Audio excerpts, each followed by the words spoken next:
everybody. Thank you, Ryan. We got about 1 minute before we get going tonight. It's good to see there are ladies on. I think it was somebody that asked, are we sure the ladies can join? Yes, we're sure. Ladies can join, families can join. And we were wanting to do this intentionally for families. Other than that, the men would have loved to came together in their own private huddle because we have so much to talk about as men, but I just thought it was so necessary to pull families together, particularly after this coming out of this pandemic and the season that we're in. So you got about a minute to text some of your family members and let them know that we're on. Send them the Zoom link, and we're gonna roll our video and get going for the night. And I would love to see y'all's faces. Those of you who are on who don't want to show your faces, all right, but it is boot camp, so I would love to see some of y'all's faces, but it's cool if you're at work in other places. That's cool. I'm going to only be on for 45 minutes to an hour, and we got some great stories tonight. Great people joining us. Those of you who are on and you have family members, invite your family members. Now, this is a big sacrifice for the men, because when we do this for the men, we at least run 100 men in person. So it's a big sacrifice for us to bring this to you and your family so that they can kind of listen and talk about comeback stories. I also want to say that I did not attempt to do this because I don't have anything to do. I just want to be very clear. I have a whole lot to do. My plate is full, my cup runneth over. But I want to be able to make impact for the kingdom's sake. We're going to roll a video tonight like we normally do. I didn't put this Facebook Live and I didn't send it out to the National Baptist Convention in other places because I just wanted it to be intimate with those of you who are here tonight. Just to get a little feel of what we do and how we do it, we are going to roll our introductory comeback video for tonight. Shall we begin?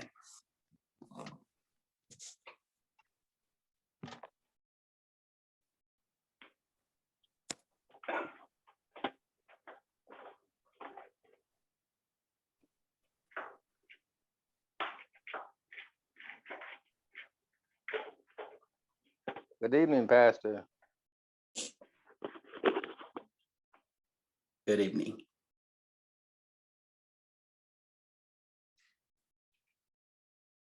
Brother Johnny. Good to see you, Brother Johnny. Looking for the sound. Got some sound with that. Okay.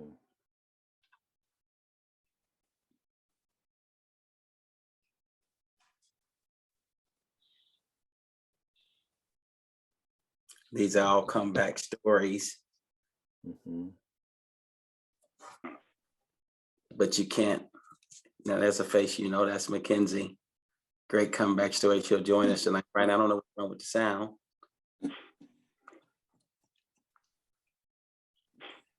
Yeah, we need to hear that boot camp music. Yeah, we got it on there. It's Yeah. okay, Ryan. It hit it at the end. Can you roll it again? Go back again at it. Oh wow, the sound wasn't on. Okay. Yeah, the sound was not on. And y'all bear with us tonight. This is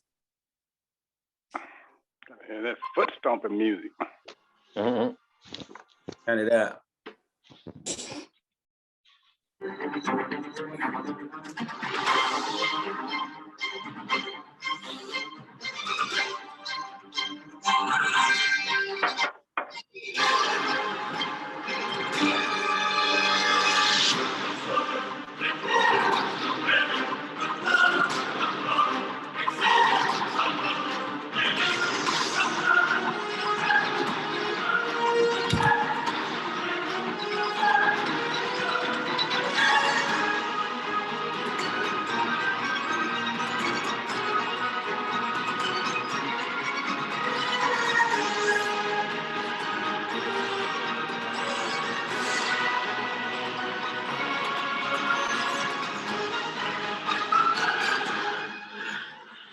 Thank you, Ryan.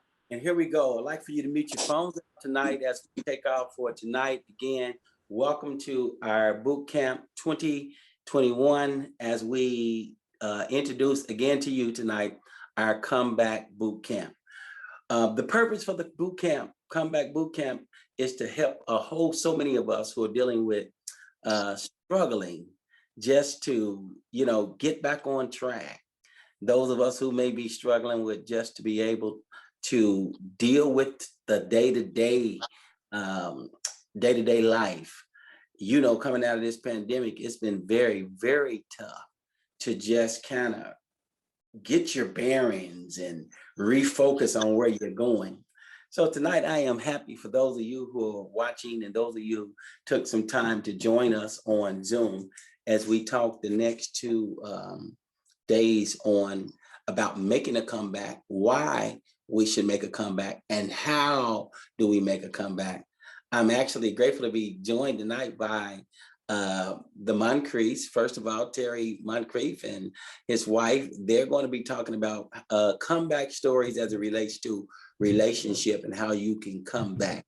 And then I'm certainly excited, you saw her in the video, to have a conversation or a brief interview with Mackenzie Webster. You talking about a comeback story after being on the ventilator 31 days. She's here tonight. Let's just do a woof, woof, woof, guys, all together, unmute and just do it. I see y'all lip. Yeah.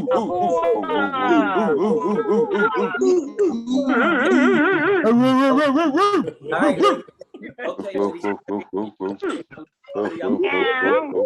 Do your little call, ladies. I can't hear y'all. Y'all scared? Do y'all little call? Y'all new ladies, y'all got y'all little boot camp? I'll do y'all cat call.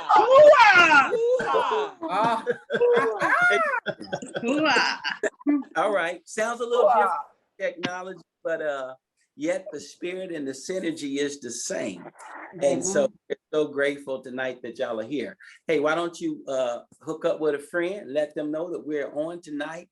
And this is going to be a great 2 days. It's so good to see so many of you are on. And those of you who may be joining us from other cities, we want to say thank you for joining us tonight. Again, our emphasis tonight will be on why do we need to make a comeback? And how can we make a comeback? How many of y'all feel like y'all need to just make a comeback? It's just been hard trying to just get it together. You can put up some hands up, some thumbs up. It's just kind of hard to get it together. Kind of seem like you're kind of struggling to get your bearings. Seems as though not only are you struggling to get your bearings, seem like you've kind of lost that zeal. If you like me, you've been so snowed under with helping everybody else. Sometimes you just need to pause and add value to yourself. I heard somebody say tonight, it was one of the men before I came on, said that I need to make a comeback. And it's not, listen, it's not that you've done anything wrong. It's not that you made a bow face. Now, some of us have, but it seemed like it's just tough to get it together. And I want to say this, the last year, 2020 for me, it was very rough. And sometimes you feel like you were just stuck in a rut. Was I the only one feeling like that? If that was you too, just put a hand up or a head nod, just feel like you're just kind of stuck in a rut. Going about your daily routines, going to work, paying your bills as usual, but it just seemed like something was missing. Maybe you see air sometime as it seeps out of balloons. It just, slowly but surely seeps out. Or you ever saw a tire? I took my car in the discount tire, and I got it aired up. And here's what the guy told me. He said, you need another tire because this tire has a sole leak. I said, okay, all right, okay. And so when I got the tire there, he came back out and said, listen, it's not the tire, it's your rim. Now, I want you to hear me. Sometimes, y'all, we trying to change the tire, but the rim can affect the ride of the whole car. The tire can too when it gets low. But when the rim is bent or broke, you can't see that. You can see a tire going down, but you can't see the rim when it's bent. And sometimes that's how life is. Well, tonight I want to start with why we need to make a comeback. And I'm happy that you are here because this is going to be more of a dialogue instead of a monologue. And then I'm going to talk with Brother Moncrief. Then we will wrap up with talking with Mackenzie. Well, Ryan, go to my first slide tonight as we just look at why we need to make a comeback. There are so many comeback stories. I like the first two. They call John Elway the comeback kid. John Elway, former quarterback for the Denver Broncos, was known as the comeback kid because of many times he brought his team from seemingly insurmountable odds to victory. They called him the comeback kid because, John Elway was always down, but he always found a way to come back. And I know some of you tonight, you'll hear some folk have labeled you as the comeback kid. Any comeback kids, Ryan, bring me in real fast. Any comeback kids on tonight? If you think you the comeback kid, that's Tyrone Miller, Moncrief. I see the men. How about comeback ladies? Any comeback ladies? Any comeback ladies that are on tonight? Any comeback ladies? You come on, ladies. I know we got some. All right, I see you, Sister Garner. See you, Sister Mia. Well, you're going to be introduced to a brilliant young lady tonight. Her story, I talked with her yesterday, probably for about 30 minutes, just listening to Mackenzie Webster, and we're going to bring her on last to help close us out. But her story is remarkable. And then there may be somebody that's struggling with relationships. And at some point in time, just let me tell you this, all of us have struggled in relationships. I don't care who you are. Even if nothing else, if you just struggle to understand one another. Now, okay, somebody said, well, that wasn't me. How about this? Struggle just to listen to one another. Early in my relationship, my wife always tell me, you don't listen. I say, well, you don't listen either. So that makes both of us that don't listen. So, so can I get a witness? Anybody here? Okay, I'm just glad I ain't the only one. But we all have had those type of struggles. Well, the Moncriefs is going to help us to understand tonight that you can go from struggling to coaching. And they are our marriage ministries coach. And then you're going to have Sister Rakia Bacon, who been a widow now for some years. And she's going to have a comeback story along with her son, Gabe. And then we'll have a few more people to join us. All right, Ryan, go take me back in. And I'm just going to give you a little bit of content to set the stage tonight. And then we'll get started with our first guest comeback story. Let's talk about this last story when Ernie Irvin crashed his car during the NASA race at Michigan and Speedway in August 1994. He was given a 10% chance of surviving. The odds were against him, ever recovering from critical brain and lung injuries. But less than 1 year later, after given a 10% chance of surviving, listen, less than 1 year later, in October 1995, Irvin not only entered a NASCAR race, but finished a remarkable sixth. If Irvin did nothing more than finish out of the money as a NASCAR driver, his comeback would have been nothing short of miraculous. But he did much more than merely compete. He won 2 races in 1996 after being given a 10% chance at surviving. Now, I just want to say this to some of us as I move quickly. The odds has been stacked against a lot of us for a long time. And it wasn't 10%, but 5% chance of surviving or making that comeback with our grades, because I saw young kids on there, or making our comeback with an illness, or making a comeback after blowing it.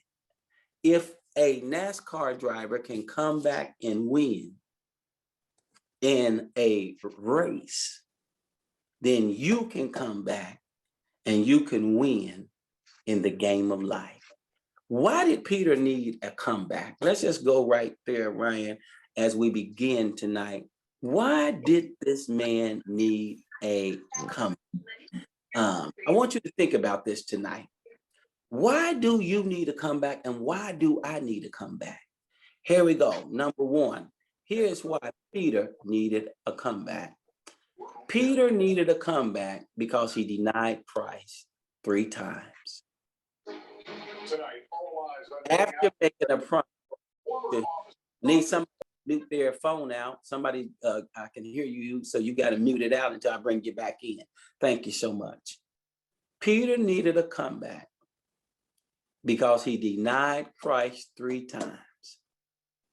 Note this, after making a promise to him. Now this one is getting ready to sting all of us. Tighten up.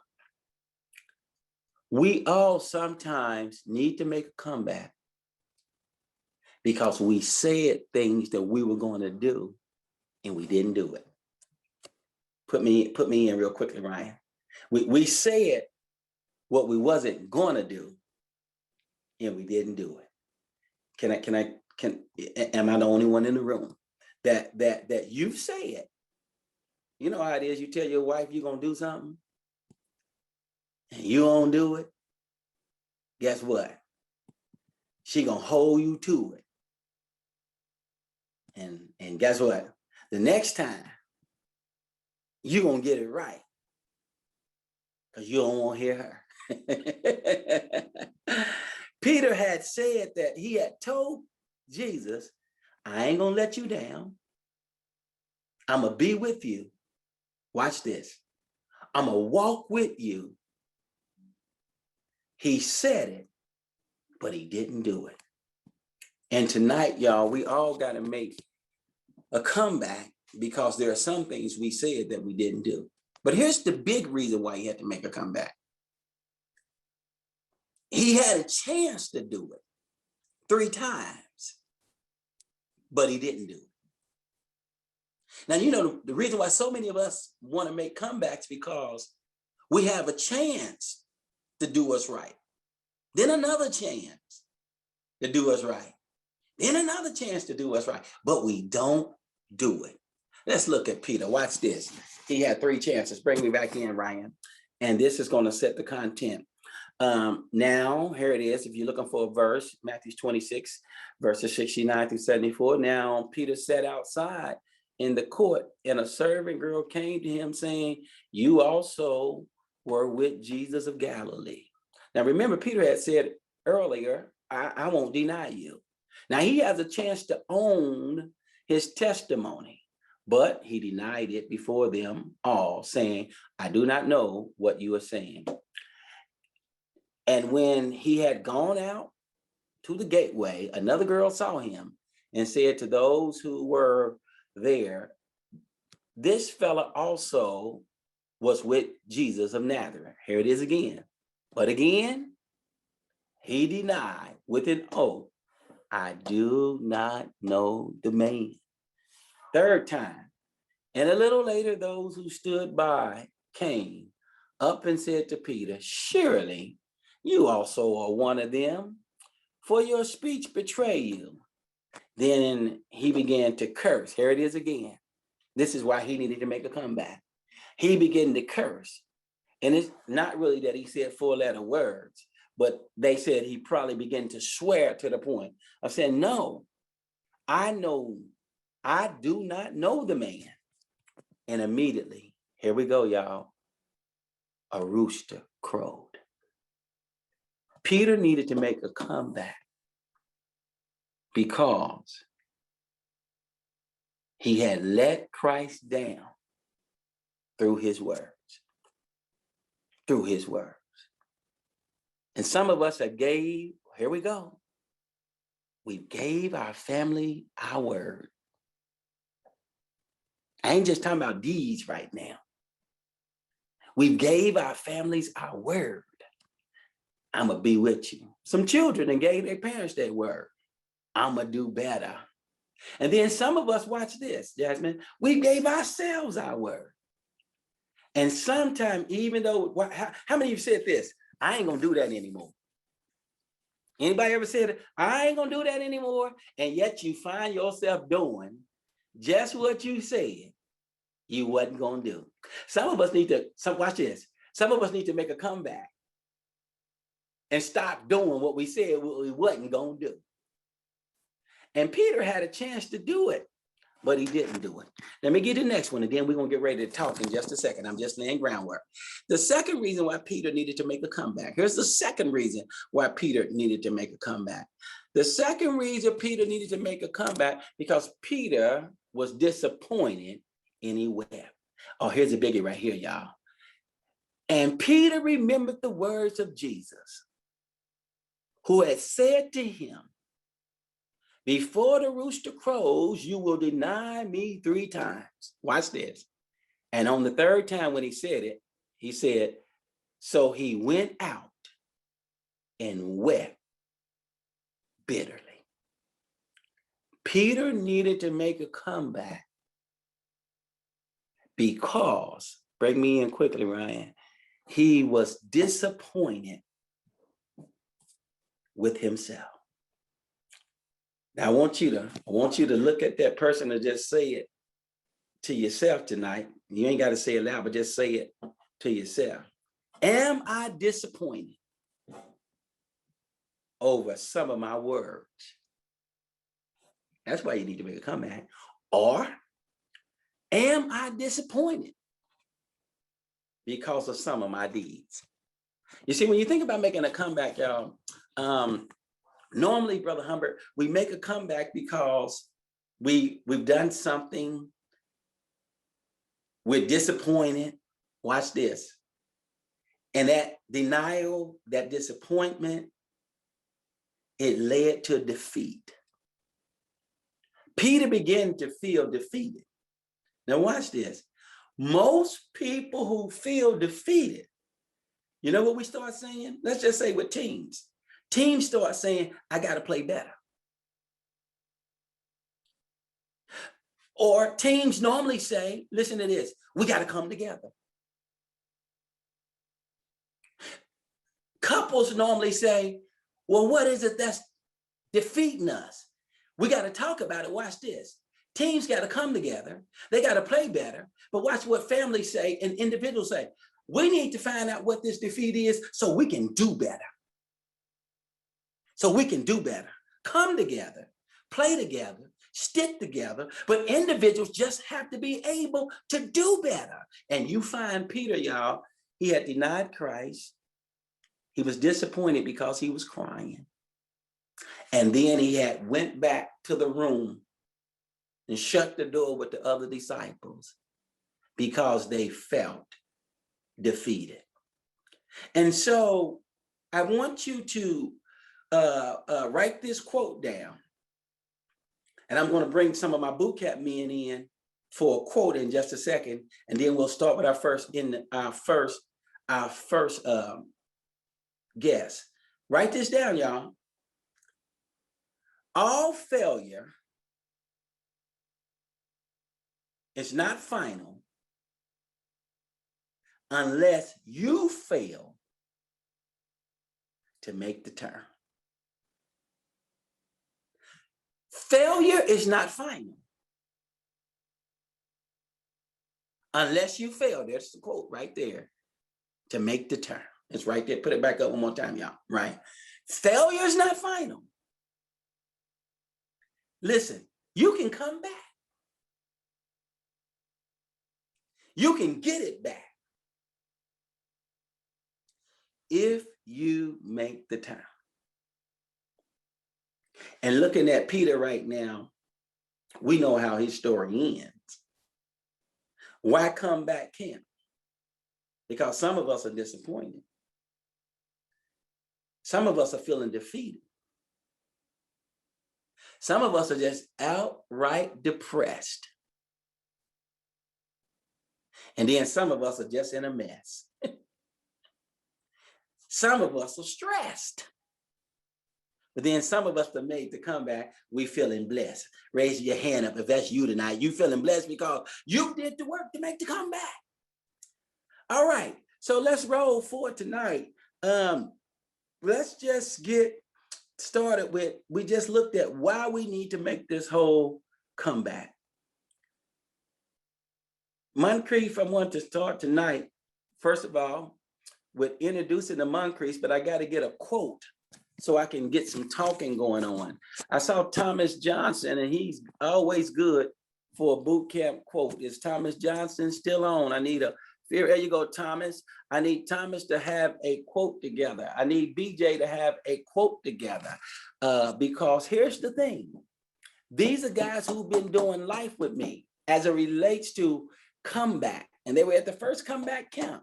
And they can tell you how to handle when you deny, say stuff that you shouldn't say. They can tell you how to roll when you're defeated. They can tell you also how to get through your disappointment. All right, Thomas, a comeback quote, any one of them that you already have. Thank you, Pastor. You can't change your destination overnight, but you can change your direction overnight. I thought You want that to was jot good that? for a comeback. Yes, sir. Say it one more time. Jot this one down. If you're going to make a comeback, quote from Thomas Johnson. Go ahead, Thomas. You can't change your destination overnight, but you can change your direction overnight. So you got to understand, if you're going to make that comeback, there's that quote right there. You can't change your destination overnight, but you can change your direction. And listen, there are some people who need a change of direction. And let me say this, your change of direction has to be vertical before it's horizontal. Some people have made horizontal changes. They've changed with careers. They changed new jobs. They're doing everything, but internally, I'm feeling this boot camp now. You got to be willing to make the change vertically. And that's one thing that this pandemic will do. This pandemic will make you focus on what's in front of you, horizontally, and then it will blind you to what's going on vertically. All right, BJ, boot camp quote, BJ. Half truth is a whole lie. Listen, if you gonna make a, why is that so important, BJ? Well, you know, when I was trying to stop drinking, I was only drinking on the weekends, and I really wanted to stop. So I was just halfway doing it. I wasn't doing the truth, you know, so I was just doing a half of it. So a half truth is a whole lie. I like it. I like it. I like it. All right. One last comeback quote. Isaac Spain, give me a comeback quote. Unmute yourself, Isaac. I can't unmute yourself. It's good to see so many singles on tonight. Now, Isaac is 65, so he's 69. He may not know how to unmute himself. Okay, there I am. My man. Boot camp principle that has helped me a lot, and I heard it a couple years ago, and it gets me out of the way of myself when I get to thinking and realizing that God is still in charge. I always tell myself, and this is a principle that's very dear to me, the smallest package in God's world is a man wrapped up in himself. Talk about that a little bit. Because meaning, little explanation. Meaning my ego. You know, thank God that I'm 70 past. I just turned 70 in December. Oh, you look good, man. So my ego will tell me, fine. My ego will tell me that I done experienced everything.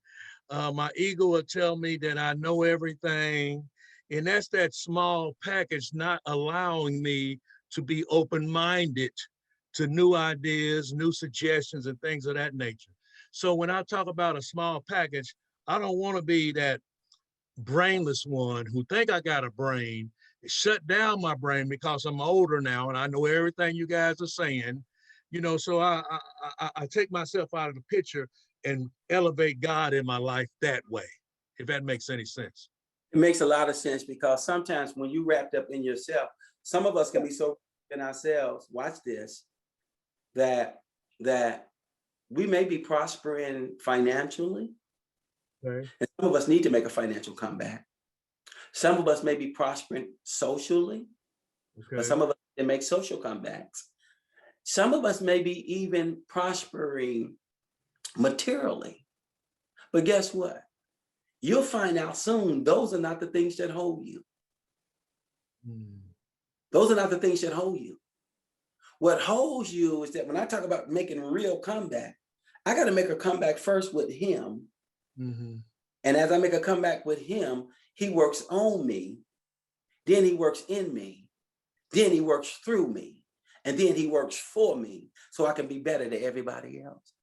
Thank you for that one, Isaac. So tonight, Moncrief, then Mackenzie, we're going to close with you tonight. Now, ladies, if any ladies got principles, I am not discriminating against y'all. I just know that I've been with these guys, and ladies, y'all can chime in any time as we talk tonight. Let's welcome Brother Moncrief and his wife, Tina Moncrief. I just want in a few questions to them tonight. First of all, for those who may be on, who may not be in a relationship with somebody, but just want to hear why I brought them on. And then I'm going to close with Mackenzie. Steps to making a comeback, steps to making a comeback. I'm going to give you those steps.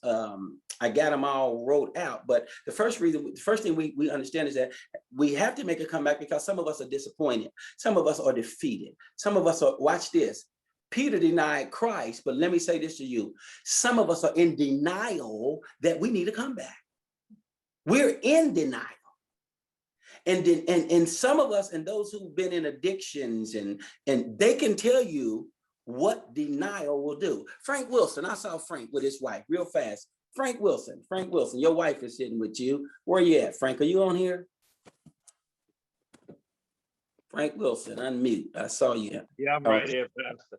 Okay, all right. And is your wife sitting next to you? I don't see y'all picture, but anyway. Yeah. Okay. So tell us real quickly, y'all a husband and wife team, what does denial do for people, Frank? I've heard you talk about it. What does denial do? Denial sets me up. That's okay. It's a family boot camp. So Being go ahead. in denial is believing in something that I pretty much can't do. I did not, how would I say, what is it now? I would just think that just doing the same Thing over and over. and expecting different Different results. That's what I'm looking for. Yeah. Knowing that it's not right for you, but Yeah. your mind is telling you that this time it's going to be different. Yeah. And Sister Diane, I'm grateful that you're there with Frank because most people do the same thing over and over again. That's why they do the same thing over and over again, expecting different results, but they can't get the different results because they're denying that they need to do something different. Right. That they need to do something different. Thank you. That's just that husband and wife's team. Tonight, Brother Moncrief and Sister Moncrief, let me bring y'all on first, and then I'll be ready for Mackenzie Webster. Brother Moncrief and Sister Moncrief, welcome again, and thank you so much for being a part of the discussion for tonight. I like the way y'all set up. She's standing over you with her pink hoodie on and all of that good stuff. That's the way y'all at least look good. Amen. But Brother Moncrief and Sister Moncrief, quickly, the reason why I asked them to come on tonight is because I know that we all need to make comeback in all areas of life. All areas of life. But I watched you both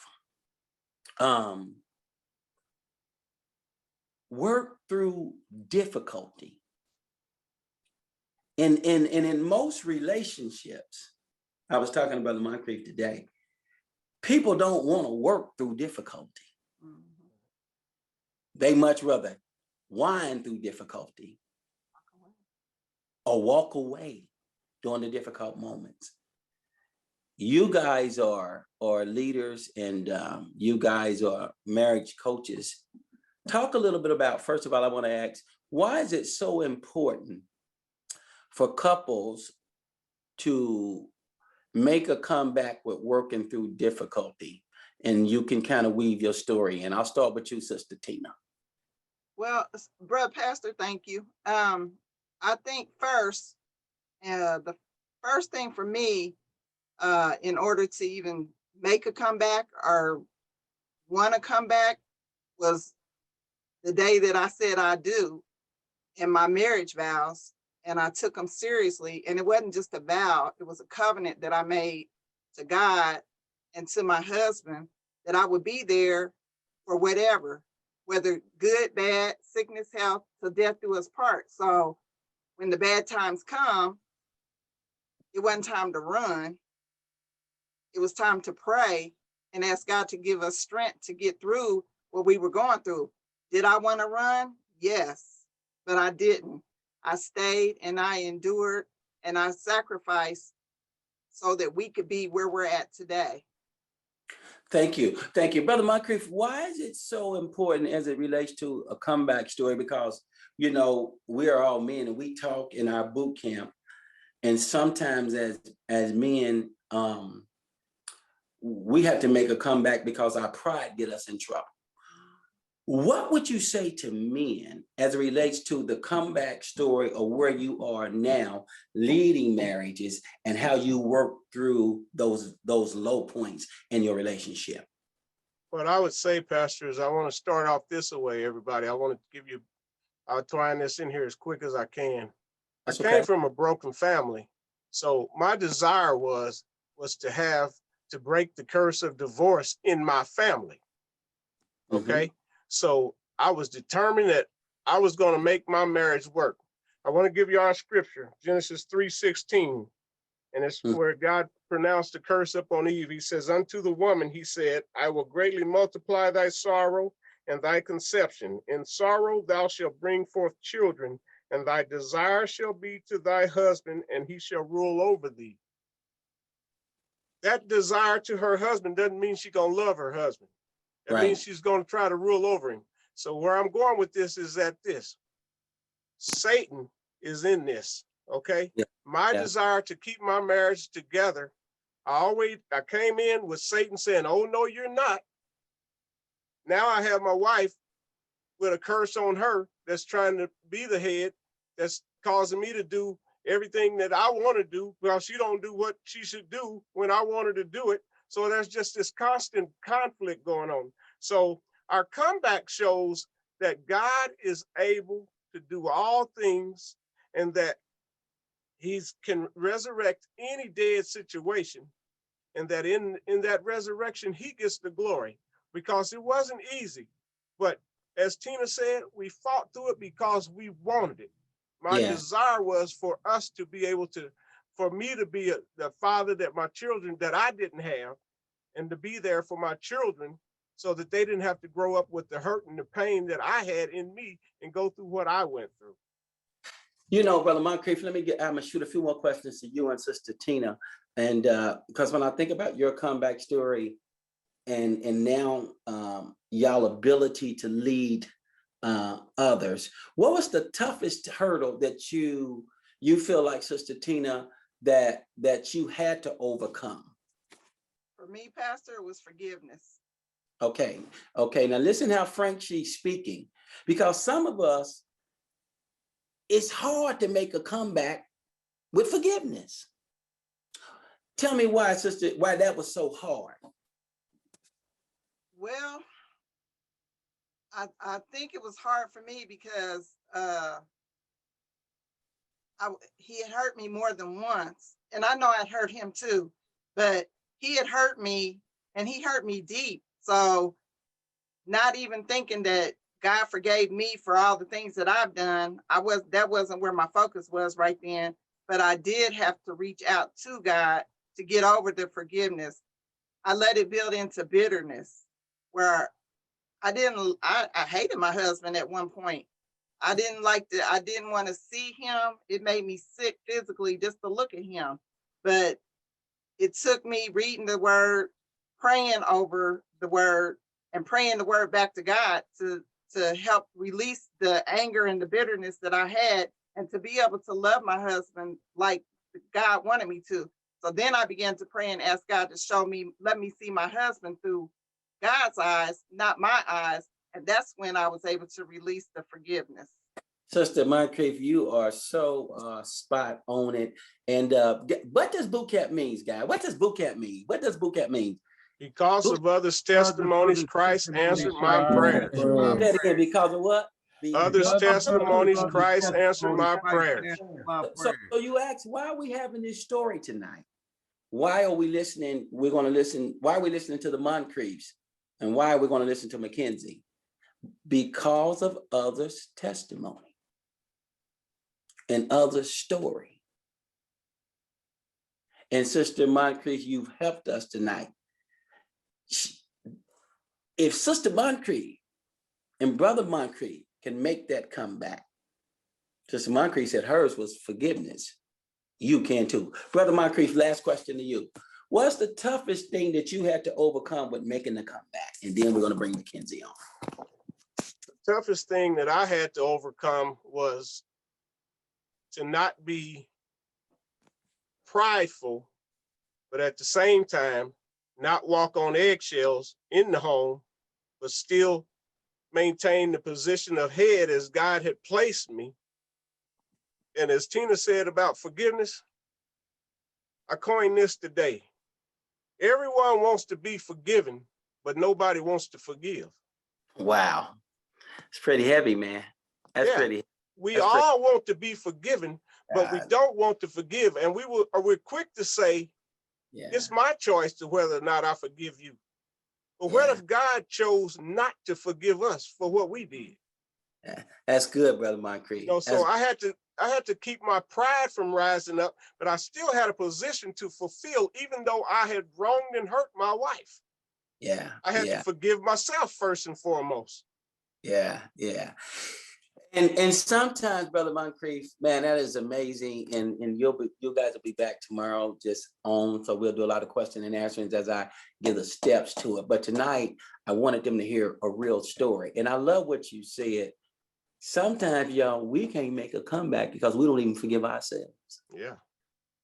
Even after others have forgave us, we don't forgive ourselves. And sometimes we don't make comebacks because of guilt. What did Judas do? Judas went out and hung himself. Yeah. The difference between Judas and Peter, you will find out, he made a comeback. Judas hung himself.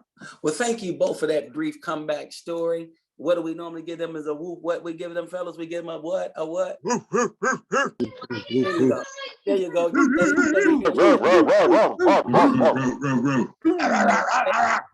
All right, now, ladies, y'all get sister. Yeah, go ahead.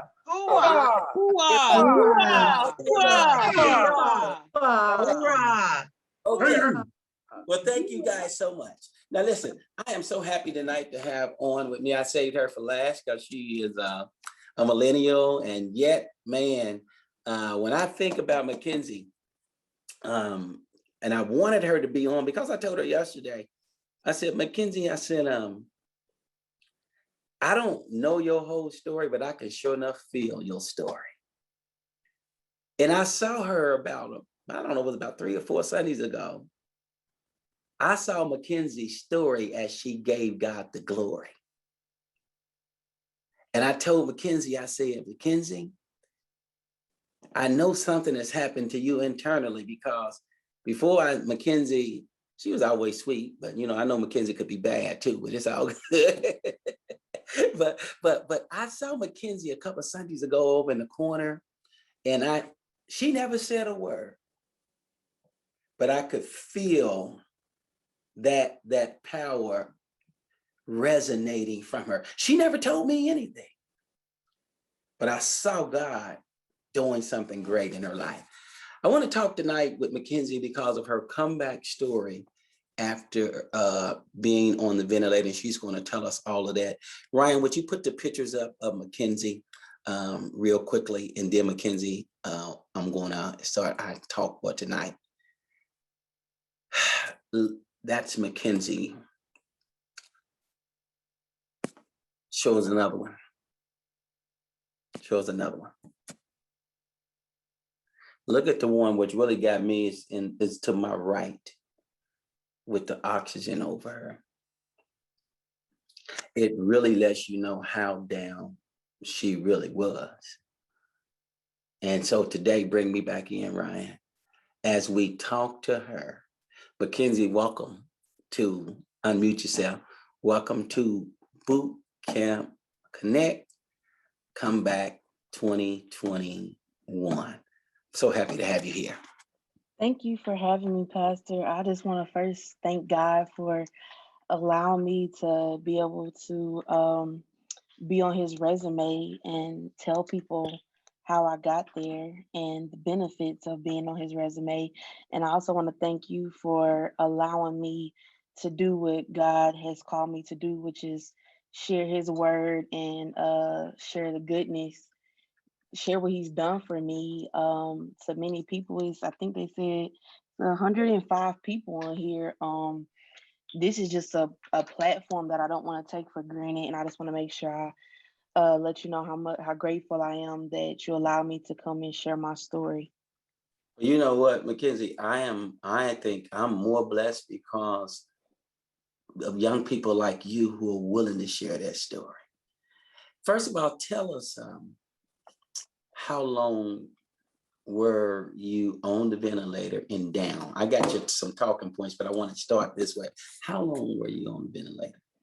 I was on the ventilator for 31 days. Prior to that, I believe I was in the hospital maybe for like 3 or 4 days. And then after I got off the ventilator, I was in the COVID ICU for maybe a week or two. It was either 2 or 3 COVID tests in a row to come back negative for me to be moved to a regular ICU.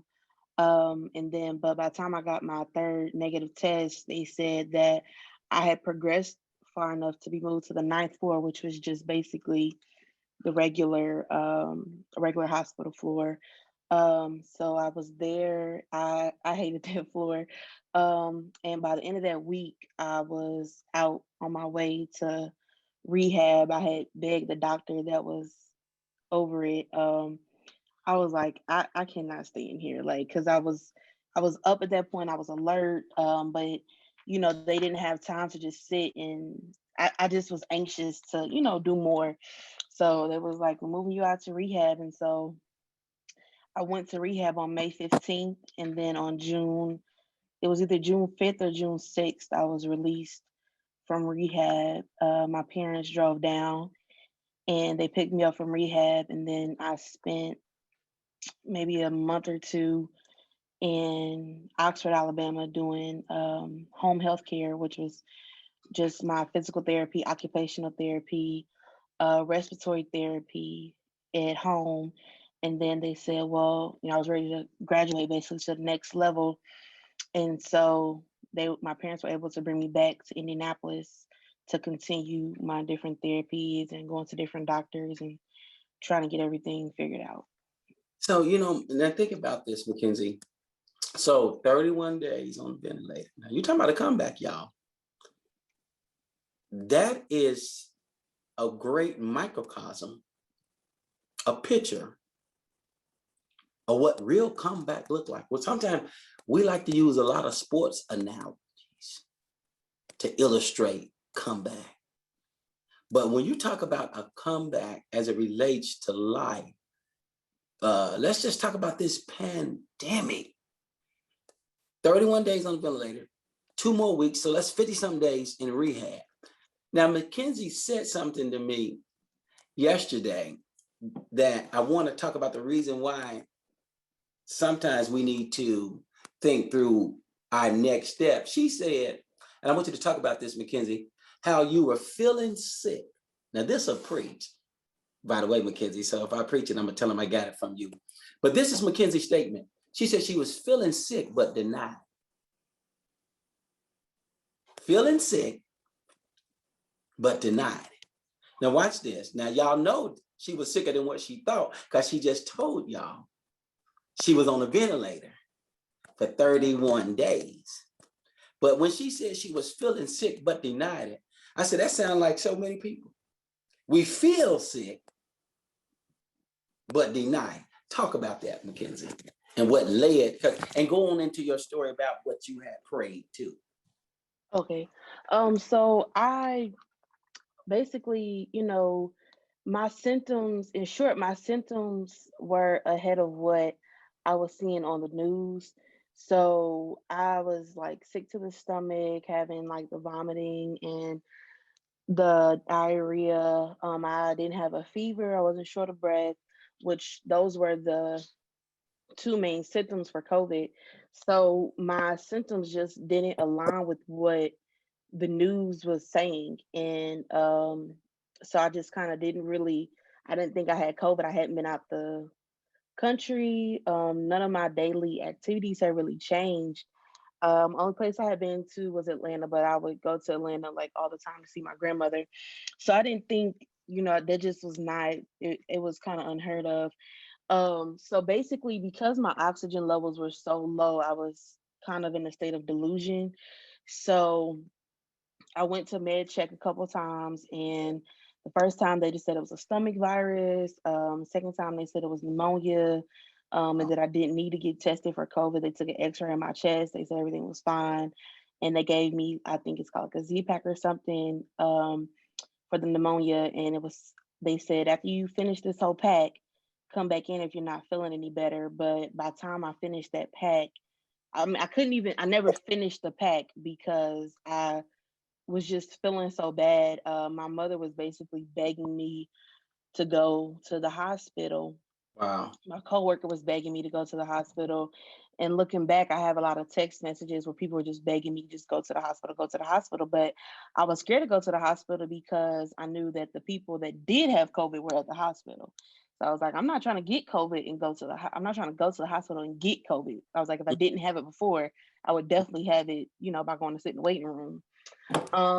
So I remember there was a day where I couldn't, I lived in a 2 bedroom, it's like a 1 level apartment, like a mini townhouse.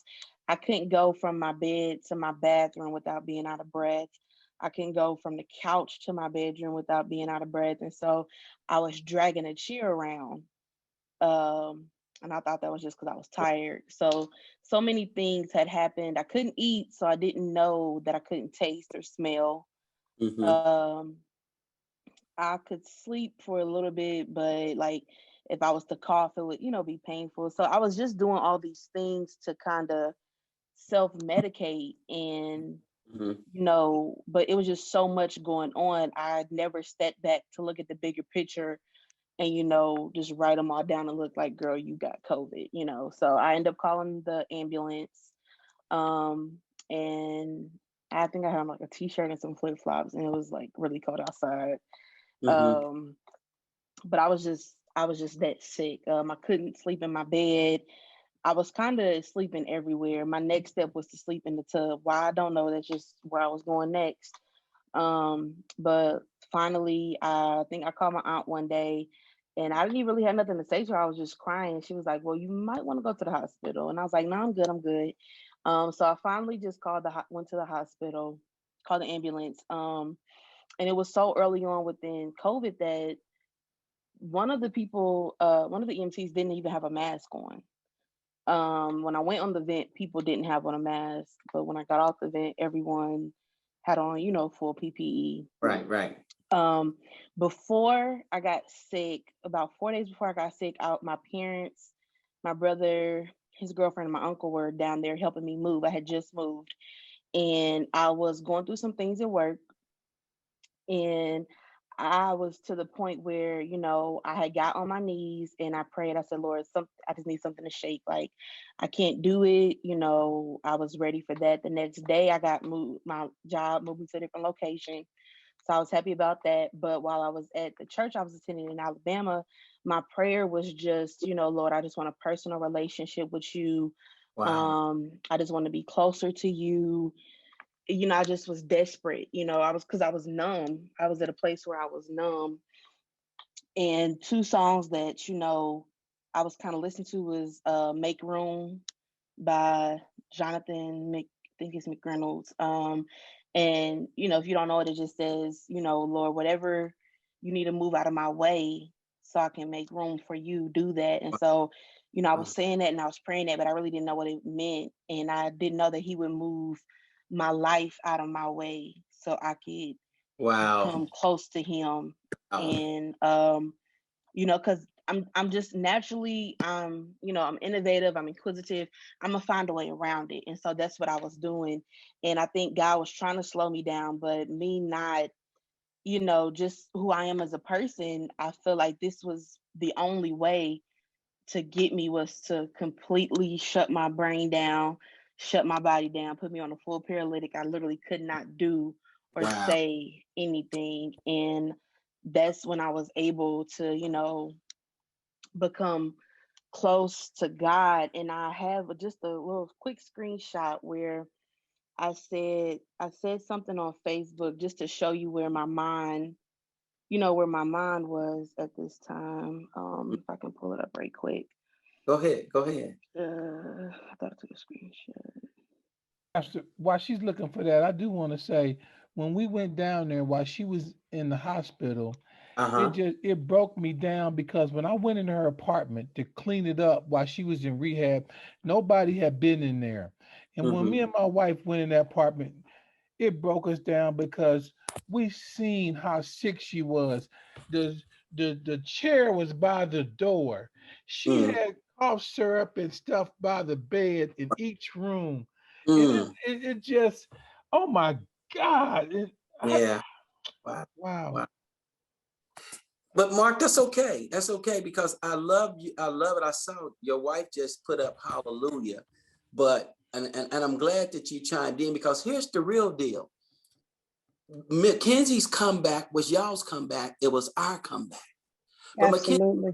Mackenzie, and I'm going to ask you something, Deb, in just a second, why Mackenzie is looking for that. But Mackenzie, you said something. You found it. Go ahead and put it up. But I want to comment on something you said that's profound. Okay. Also, I have when you were asking for a quote earlier, I have your story is not only your testimony, but it can be others' testimony as Yes. well. And my mom can tell you the hospital bill situation. And she's like, why haven't you told nobody that? And I was just like, because that's not my testimony. That's y'all's testimony. Because I Well, wouldn't pay it anyway. But that's y'all's testimony. They sent that yeah. to y'all. So Yeah. Yeah. I'll let her tell that. It kind of ties in to what you said. But on January 3rd, 2020, I said, I want to do something risky, something that will get my adrenaline going, make me think it's okay because I know I'm going to heaven afterward. Make me put my phone down and something that I can't describe afterwards. And I was not suicidal, but I was at such a low point that I was numb. I needed Wow. something Wow. needed to shift, you know. Wow. And that was January 3rd, 2020. You know, we didn't learn about COVID until like early March. And you know, if you know me, you know, I just kind of say anything on Facebook. So that's just something I was saying, but I really felt that way. You know, I was tired. I was like, Lord, I just need a Wow. break. I would joke with my one of my friends. I was like, if I could just find a way to like go to sleep for like 2 weeks and just wake back up and be okay, that would be good. That's how tired I was. And I went to sleep for 31 days. And Yeah. it's Literally. like if I would have known that, you know, I choose my words wisely now, to say the least. But that's something I said that, and I guess God was like, you know, I said that, and then after that, saying I just want to get closer to you, He was like, oh, I got a package for you, and Wow. Well, you know, Mackenzie, you're spot on. I want to bring Mark in. I mean, Deborah in just a second, and then give me a boot camp. It's only an hour. We only got 2 minutes left. Would you give me an extra just 6 to 7 minutes at the end because this is precious. What it was so powerful to me, Mackenzie, is that you were able to be able to articulate that sometimes God has to shut you down to turn you around. Or God shuts you down to bring you closer. Now, nobody wants to catch this virus. Nobody. But what I really love about you is what you've learned from it. And you're talking about what you've learned from it. Deborah, talk a little bit about what was God's message in it to you guys with this comeback story. So we're always a busy family, you know. Mark's doing what he does. I'm here, even though we were empty nest. We still were busy. He's doing his business. I'm here doing this and that. So God, he shut it down. He started with the business. He said, and so he had it already planned. Mackenzie was going to be sick. We didn't know that, but he showed me, because I'm such a control person and try to control everybody in the house's life.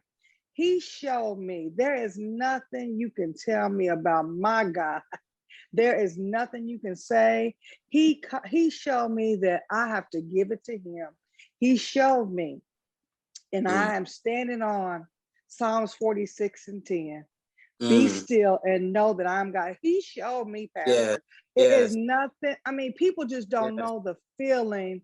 God is real. If you don't know him and have that personal relationship with him, I promise you, it ain't. Let me tell you something. We didn't miss a beat.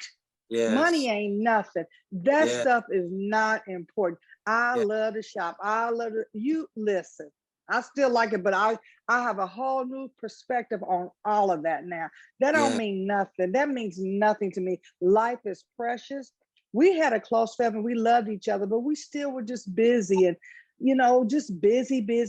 But he did allow us to come down the week before, all of us, and spend a week with Mackenzie. And he made it so Mark was available. Usually Mark can't go. He got busy. But he shut it down. He said, you know what? If y'all can't do it, I'm going to do it for you. So, hey, the pandemic has brought my family closer together. It has made my relationship with God stronger. I trust. I mean, let me tell you something. We have a standing Tuesday prayer meeting that Jordan started when Zoom call that Jordan started when Mackenzie went on the ventilator, and we've been doing it every Tuesday since then. And before, I wouldn't have done that, okay? But he has brought me closer. I'm understanding things, and God is awesome. And he, let me tell you, I ain't worried about, we didn't even think about a bill, hospital bill. Mackenzie had her own insurance, and I was her secondary insurance. So, we just hadn't been getting any bills, She had maybe a $6, $2, nothing, and my insurance said anything. And last Tuesday, as we were on the call, I said, why do I have this insurance? I'm going to open this up. And it said, amount billed, $516,937.37. About amount not payable, $423,937.37. Amount you owe, zero. Not a co-payment, not a nothing. Okay. Let me tell you something. There is nothing ever.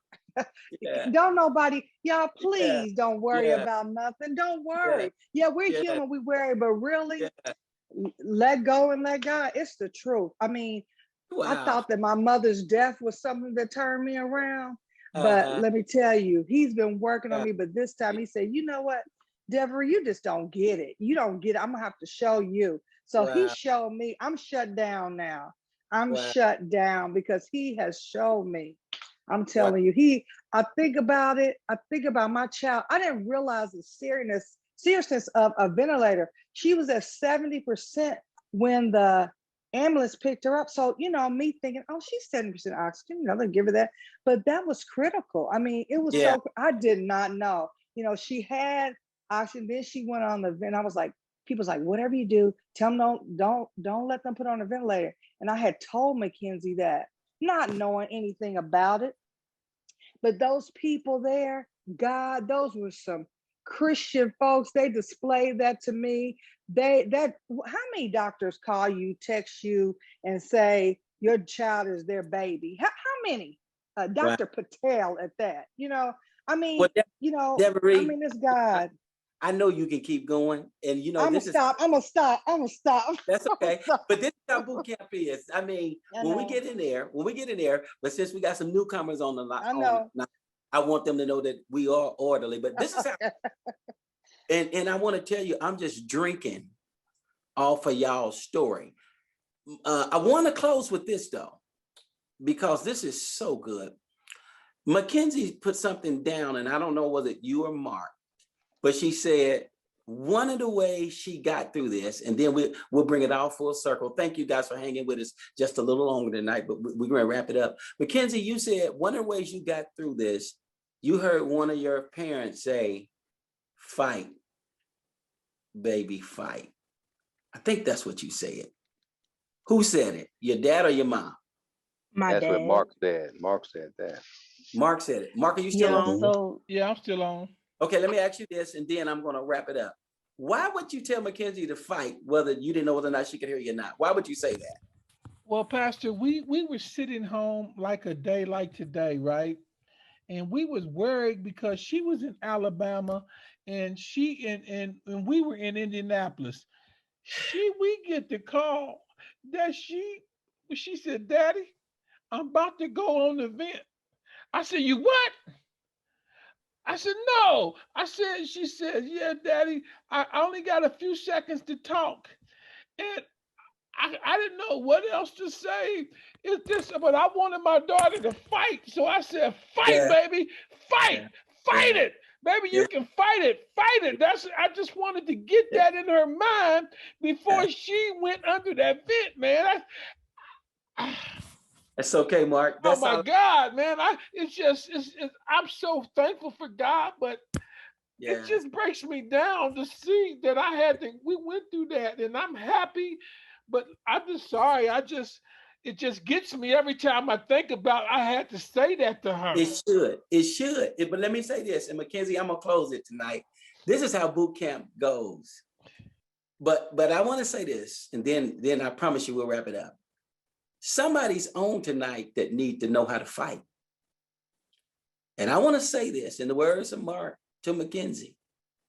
Whoever you are that's listening to us, whether you're disappointed, defeated, or down, as Mark said to Mackenzie, I say to you, fight, brother, fight. Fight, sister, fight. Fight, child, fight. Because if you fight, God will fight with you. If you fight, God will fight with you. Whether it's depression, whether it's low self-worth, whether it's marital issues, somebody needs to fight. Mackenzie, as I close tonight, I'll give you the last word and then I'll close with prayer. I want everybody to write their takeaways down. If we won't get to them tonight, but I want you to write them down. Mackenzie, God has spared you through all of this. What do you feel now is your biggest purpose for living? Just to tell his story, just,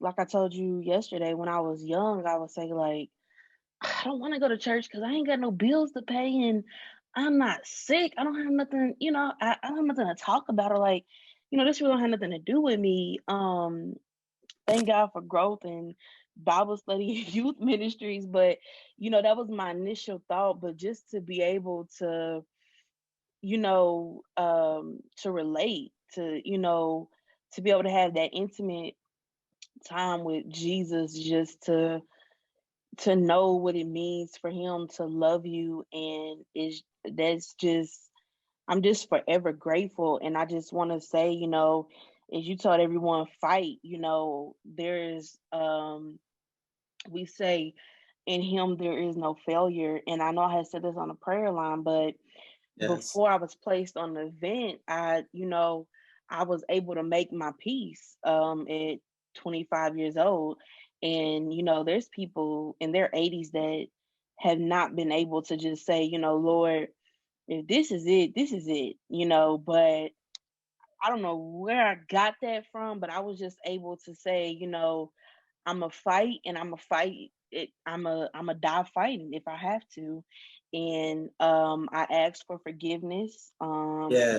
I Yeah. made it clear that I understood that, God was the highest and that he sacrificed his son to save us, and that, if it was my time, it's my time. But I did let him know I was gonna fight until it Yes. was my time. And so I was a winner either way. And I call that, Godfidence. Like there's confidence, but my Godfidence was I'm winning either way. So I'ma just, to all the believers out there, like the worst that can happen is that, and I hate to be blunt, but the worst that can happen is that you die and you meet Jesus. And so I said, I'm gonna just give it my all. And I'm not, COVID cannot win with a believer. Yeah. Whether Yes. you come off the vent Yes. or whether you go on Yes. to be with God, you're winning either way. Yeah. So the battle literally is not ours, it's God's, and it's already won. We just need to, the longer we stay here and fight, the more we show how Yes. powerful and the strength that he has, Yes. So either way it goes, if it's a 2-minute fight or um a 31-day fight, there's victory either way. But just to be able to say I went 31 rounds, or I lasted 31 days and got my victory, that was just showing more of how strong God was. Well, Mackenzie, what do we do, guys? Give her a what? Give her a what? Give her a what? Not just a hand. Oh, oh, Yeah, yeah. Let me hear you, ladies. Let me hear you, ladies. Let me hear you, ladies. Wow. Yeah, this has been great. Once, Pastor, I did want to say that I know we don't have time for questions, but if You'll y'all be back have my tomorrow. You'll email, be back. okay, I was gonna say y'all can feel free to Give them your email address too. Go ahead. You can give them how they can reach you. MackenzieWebster@gmail.com, and it's my first and last name. You just have to make sure it's McKenzie. Mackenzie, can you put it in the chat? Yes, I can do that. Okay, too. great. They just did it. Also Facebook Messenger, I've been checking that more. My phone, I am disconnecting from my phone during this 31-day time just so I can observe everything that's going on and I don't get too caught up in shopping, honestly. But just reach out if you have any questions, want to say anything, just send it there and I will get back with you. Brother Moncrief and Sister Moncrief, also, what is your information if someone needs to reach you via email or Facebook? I'll put our phone numbers and our emails here in the chat. Okay, thank you so much. How many were blessed tonight? Amen. Yeah, Amen. Amen. I was a little skeptical about how this would roll on Zoom, but I'm gonna tell you something about God's presence. You know when he shows up. Yes, sir. Yes. Amen. You know when he shows up. You know when he shows up. Moncrief and Mackenzie and Mark and Devery, we have so much more to say, but thank you so much. BootCamp is not an event, but it's a real lifestyle. And my heart is full because of y'all come back. Mackenzie, you said it best, and I think the way I went tonight with prayer is that whatever way God chooses to bring us back, whether he takes us home or whether he leaves us here, we win. I'll close with a story. Your dad and some other boot camp guys was gracious enough to send a friend of mine's wife a donation. His name was Bishop Omar. He's preached at Emmanuel Baptist Church. And he contracted the virus and he was down on the vent. I think it was probably about over 30 days. Got off of it for a minute, just for a minute, and went back on it. And we buried him last Saturday. And you blessed me tonight because Mackenzie said she had prayed. She had said to God, I'm ready. Bishop Omar's wife said that before he passed away, he was listening to gospel music. She would normally play gospel music with him and said, and for a long time, he wasn't responding. And she said the night before he passed, I don't know the song that she was playing. And she had told him he had so much to live for. He had a business, he had a church. He was 47 years old. And she would, same thing, she was trying to get him to fight. But sometimes y'all know, God says, it's sometime to lay the gloves down Mhm. and come on home. And she said, right before he passed, he lifted up his hands Wow. and started waving them to God. Wow. Like, been here long enough. But what Mackenzie said, we win Yeah. either way. Amen. Mackenzie, that's profound. That's something a preacher would say. Only God can show you that. Mhm. That Paul said it like this. He said, now I got a desire to stay here. He said, but if God takes me home, it's all right with me. Thank you so much for your powerful story. I want to close tonight with somebody needs to fight. Heads bowed and eyes closed. I just want you to whisper a prayer to God. Joy Guilford, it's good to see you on tonight. And I saw your picture and several of the others who are from out of town. Won't call your name, but it's good to see y'all here tonight listening to the story. I'm so happy to see you all that are from out of town. But I'd like for those of you who are here tonight, good to see Mackenzie, grandmother on, grandfather on, grandparents, all of that. Good to see all of y'all. But I'd like for you just to whisper a prayer to God about maybe what you need help with. God, what do you need me to help fight through? Ask God to give you the grace to fight through it. Ask him to help you to determine, as Mackenzie said, whatever your will is okay with me. Listen, what is it that you may need to just, as Sister Tina Moncrief said, ask God to help you with as it relates to first just forgiving somebody so you can make that comeback? What is it that you may need to do, like Brother Terry Moncrief said? Just whisper to God, maybe you need to forgive yourself. Mhm. Who is it that God has put on your heart tonight? Who is it that God has put on your heart tonight that you know that need to fight and you need to say a prayer for? Maybe they're fighting depression. Maybe they're fighting defeat. Maybe they're fighting disappointment. Let's close tonight. Father, we thank you for the privilege to being able to call on your name. We lift our hands and we lift our hearts to you. Everybody hands lifted all over the place. We lift our hands and we lift our hearts to you.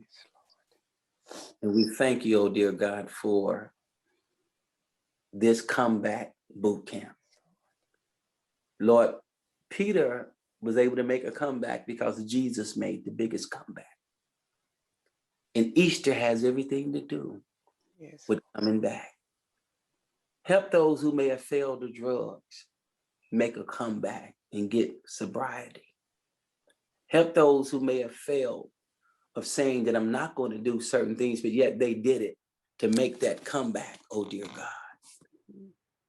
God, I pray in the name of Jesus, whatever it is that Satan is trying to use to hinder us or to hold us, that we tonight, like Peter, will understand, even though we've denied, we're disappointed, we're feeling defeated, that Jesus shows up. And that's how this story ends with Peter's life. Jesus showed up. And Lord, I pray tonight, wherever that people are in their homes, in their cars, on their jobs, that you will show up and let them know, dear God, that in you, there is no failure. Bless tonight. Thank you for Mackenzie's story and how you will continue to get the glory. Thank you for the Moncrief story. And thank you for my sisters and brothers tonight. We love you and we praise you. Give them strength to fight in Jesus' name. And all of God's children said, Amen. Amen.